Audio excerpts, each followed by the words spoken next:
G'day gamers, it's Simply Fun Gaming here, and today we're going to have a look at Shadows of Forbidden Gods. Shadows of Forbidden Gods is a early access indie title. It's a bit of an indie gem in my opinion. It seems to be fairly unknown despite having great mechanics. And in the game you take the role of a evil awakening god that's trying to destroy the world effectively. You start off fairly weak and you slowly accumulate power. It plays a little bit like a mix, it's a bit of a weird, unique game really, in that it plays like a mix between something, I don't know, Civilization, Crusader Kings series, something along those lines, almost like a 4X, but then it also plays a little bit like a board game, something like Arkham Horror or Eldritch Horror or Pandemic, something Fantasy Flight game really. So let's jump straight in here. We'll start a new game. As you can see, there are multiple gods to select from. I have played this before, so I've unlocked the other gods. There are 3 currently available in the game, with another 2 planned and potentially more on the way during early access. The first god we're going to go with is going to be She Who Will Feast. That is the initial god to be unlocked when the player starts the game. There's a bit of information here about how She Who Will Feast plays, and then we'll just start in a random world. You can choose one of these 3 automatically generated worlds here. They'll always be the same, or you can randomize it. The game has got randomized seeds that has completely different map setups, and the events too will be completely different, the heroes will be different, etc. Have a quick look at the advanced options. So I like to leave it as humanity's last stand. The Alliance automatically purges Shadow and Infiltration here on the Alliance, and I also like to leave it so that there is a turn limit that we'll come to in a little while, and of course we want orcs to be included.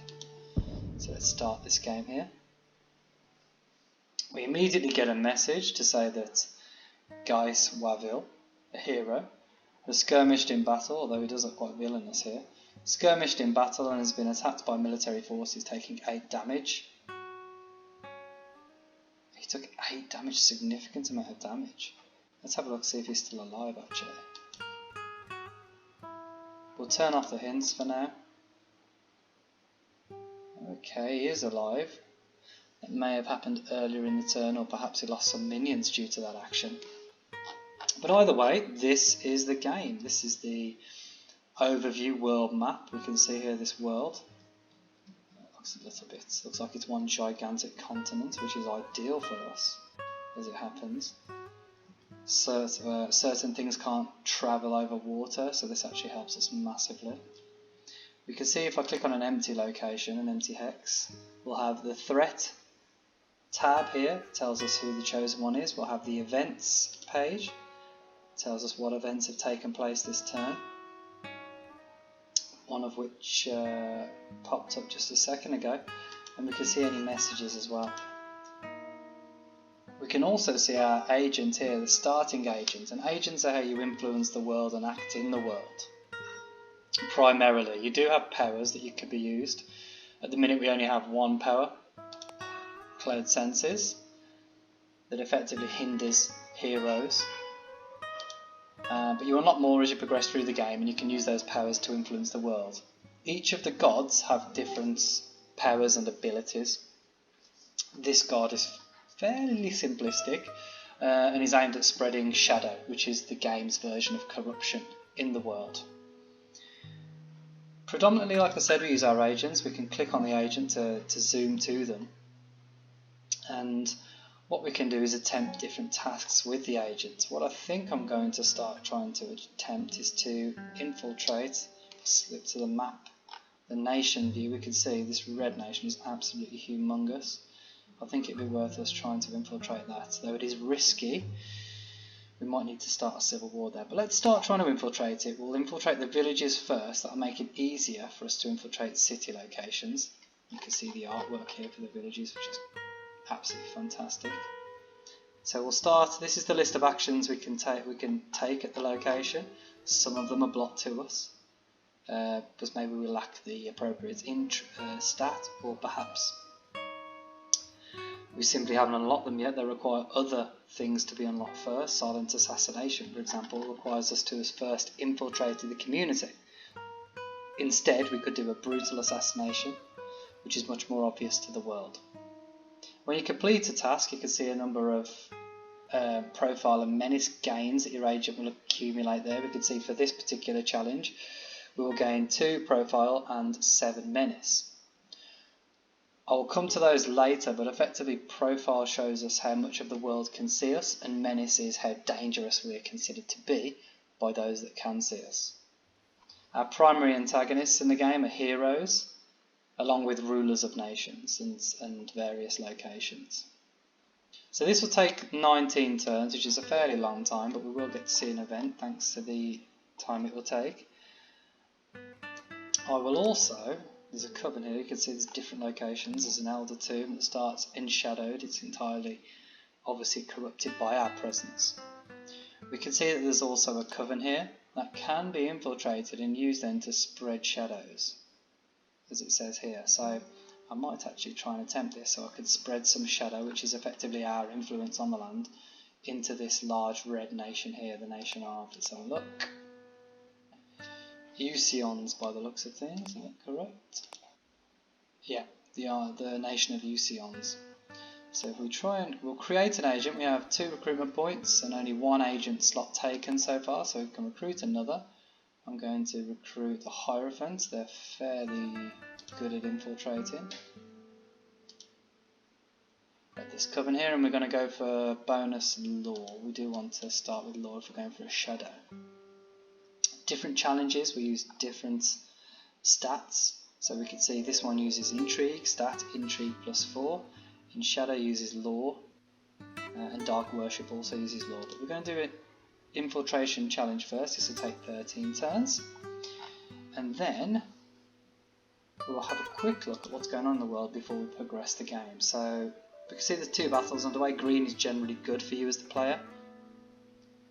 Red are potentially negative, and this darker red is somewhat neutral. So if we have a look at the battle here, we can actually go into information about this. So we can view the battle. There's a battle between, looks like the army of Seraphia and the Orc army of Cliff's Horde.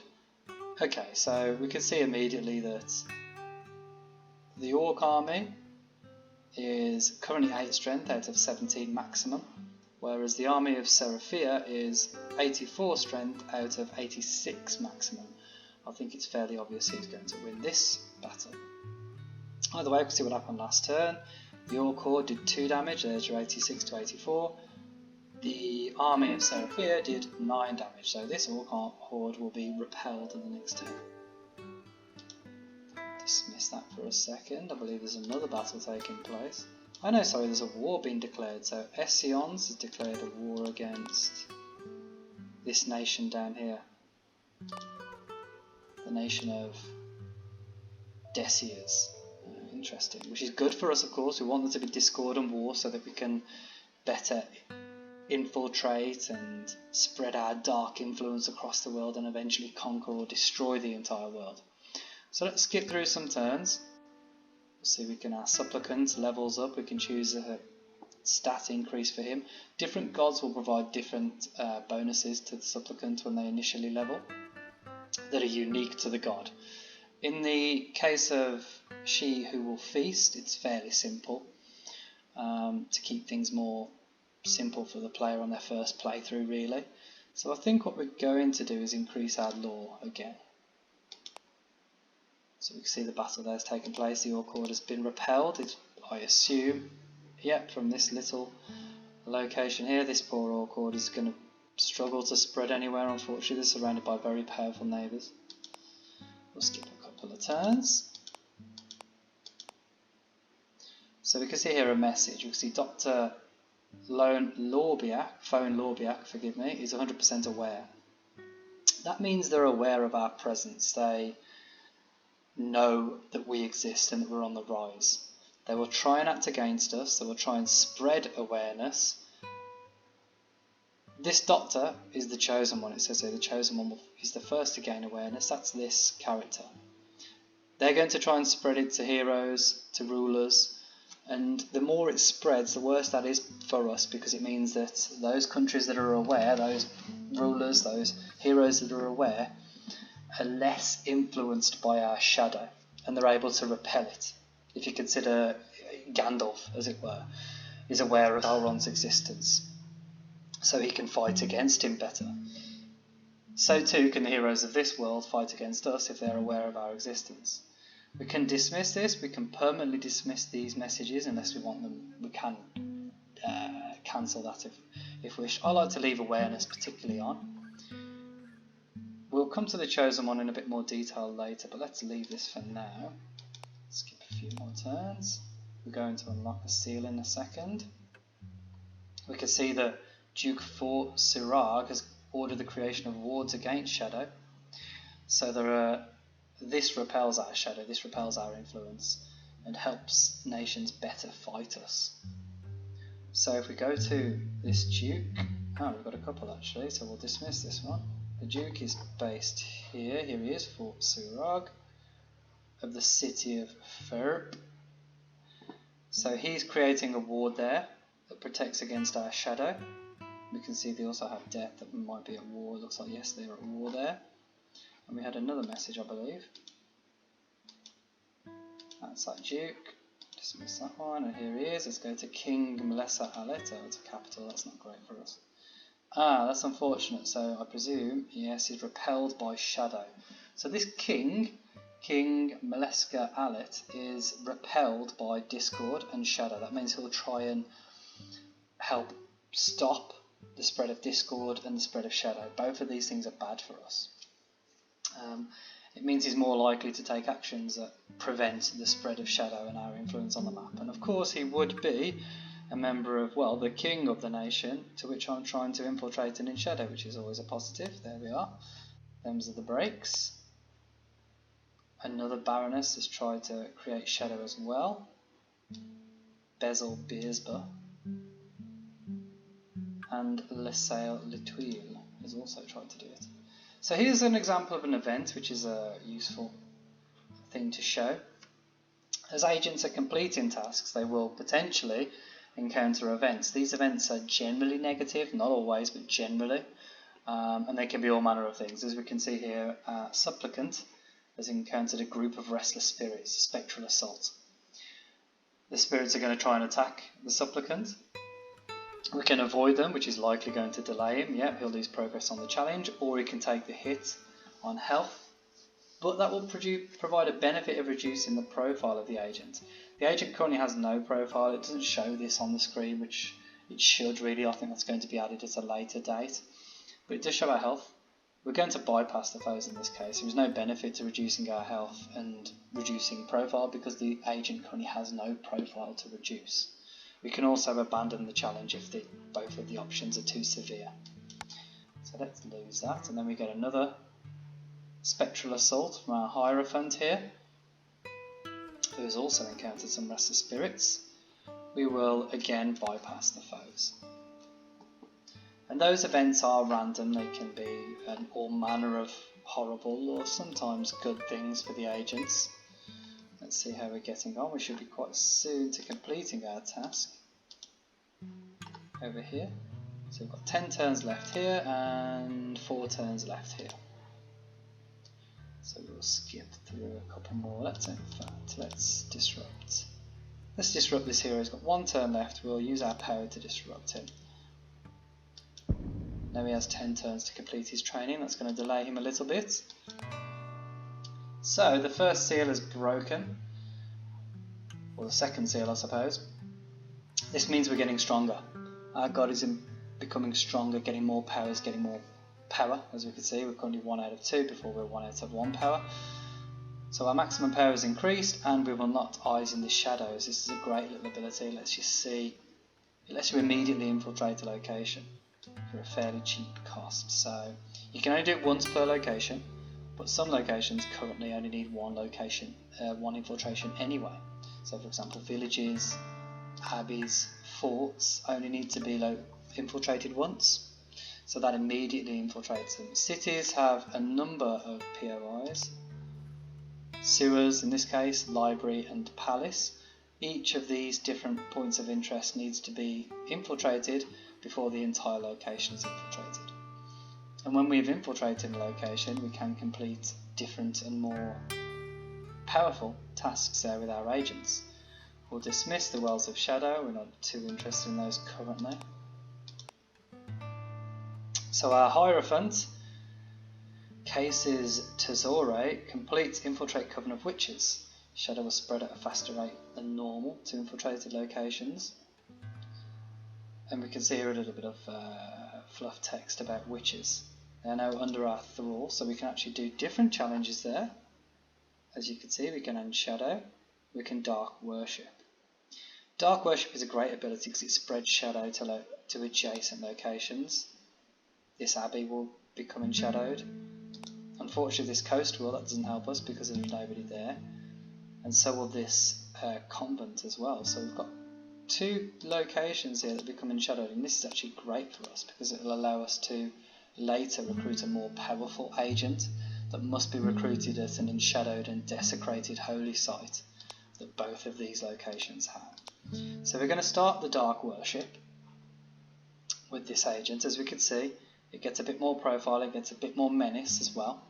So we will need to be wary of that. The higher the profile and menace, the more this agent will potentially be targeted by heroes that are trying to stop them. At first they will just try and disrupt them, but at later stages heroes may well attack. So let's skip a couple more turns here. We have more shadow getting produced. We can see there's some more battles. Oh, there's another war going on, which is fantastic. Let's see who that's against.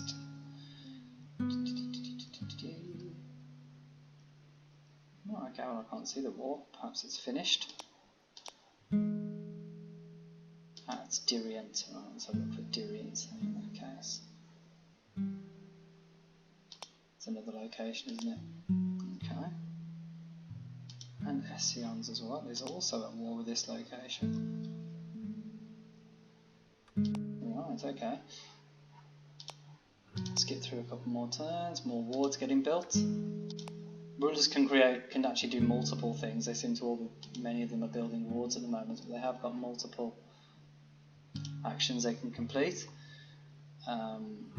Is the local actions and national actions. National actions are for the king or queen or otherwise sovereign of the society.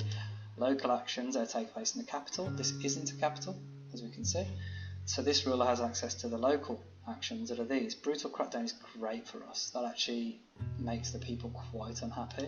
It will increase unrest. It will also increase lingering resentment, which are both good things for us. It lets us better infiltrate the society. The Supplicant has managed to infiltrate the farming community. We can skip to him there. And then as we can see, you can do a number of different tasks. I'm going to actually access the vault now, and I can then, let's just see how rich this place is. 109 gold, that's no small amount, so we're going to access the vault and steal some of that gold. Hierophant has completed his task of dark worship. We'll go to that. So we can see now shadow is spreading quicker to this location and this location. It will also spread to other adjoining locations as well, but a bit slower. And if they have wards, even slower still. So I think we're going to do that again. It seems like a sensible thing. We're accessing the vault with this agent. Another duke, quite a buff duke there, has ordered the creation of wards. And another seal is broken. So we've got an increase in power. Power will increase over time. You'll also gain power to spend over time. And we've gained Fleeting Servant. Fleeting Servant actually creates a distraction for heroes that waste their efforts effectively. We'll do that in a second once we have enough power. More wards, dismiss. Aha, so the supplicant has now managed to gain access to the vault, and we can take all of the gold of poor Baroness Mardwaville, which we're going to do. Gold is useful, we can then spend that. It's now secure though from other agents for 100 turns, so we can't do it again straight away and keep robbing the same person, unfortunately. So we've got a number of things we can do with money. What we're going to do, I think, here, because I'm quite comfortable this place is going to become shadowed, is we're going to go to this convent. And I think we're going to, let's have a look at the security. 0, yeah, we're going to try and infiltrate it. And then we'll be able to do even more tasks from this convent once it's fully shadowed and infiltrated. We can recruit another agent. I must have missed that earlier, which we're definitely going to do. Let's see what we have. In terms of options here, is this habitable? Not really. Potentially, no, it's no good. So orcs can actually spread themselves, as it were, and habitate other areas, but it needs to be higher than 1% habitability. They can't do it when it's so low. And they need to be adjacent to the location. Our location here, that's now ruins. I believe that was orcs. No orcs up here, it must be 2.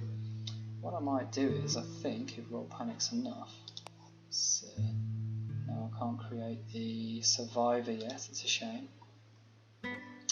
Let's do some infiltration in... It's quite a warmongering...